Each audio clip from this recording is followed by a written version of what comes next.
If I were to just ask each one of you individually, do you contribute to public health? You'd probably say, yeah, I suppose I do. I suppose I do. But that's what we call swimming in your own bathwater, my friends. You know it. But the people that you work around and your customers may not realize it. Believe it or not, and like it or not, our public perception is still, oh, I gotta call the bug killer. Gotta call the bug killer, the exterminator. Not the public health professional, not the pest management professional. You don't hear that very often. Your role in public health is undervalued. Maybe even by you. Maybe even by you. Public health and pest control have a very rich history that almost parallels each other in the 1600s and 1700s.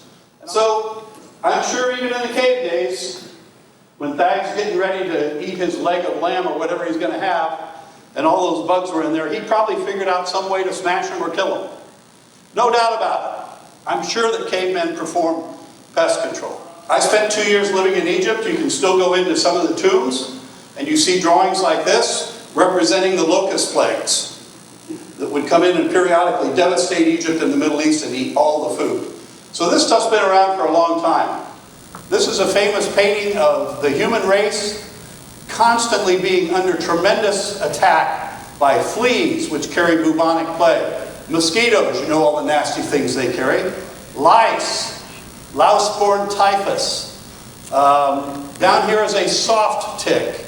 This is a hard tick right here. And down here, biting on the right ankle, one of my all-time favorites, the kissing bug.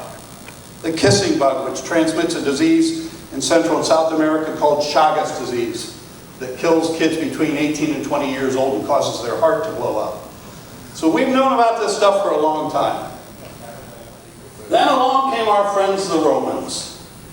And for about 1,000 years, from about 5000 BC to about 476 AD, I believe was the fall of the Roman Empire, tremendous strides were made in water and sewage. The Romans really got it. They even associated the marshy areas around Rome with what turned out to be malaria. Now, they didn't know that malaria was transmitted by mosquitoes. They thought it was transmitted by the foul air coming out of those marshes. As a matter of fact, the word malaria means bad air. So the emperor said, we must drain those marshes because that bad air is causing all of our Roman people to get sick. When they drained the marshes, the mosquitoes went away. Lo and behold, so did the malaria. But then came the Dark Ages. Everybody's heard of the Dark Ages? Yeah, this is when something called the Black Death showed up. People forgot about health. They forgot about sanitation. Diseases raged. You can see this plaque in the bottom right. The Black Death entered England in 1348 through this port. It killed 30 to 50% of the country's total population, and 1/3 of all of Europe perished from the Black Death.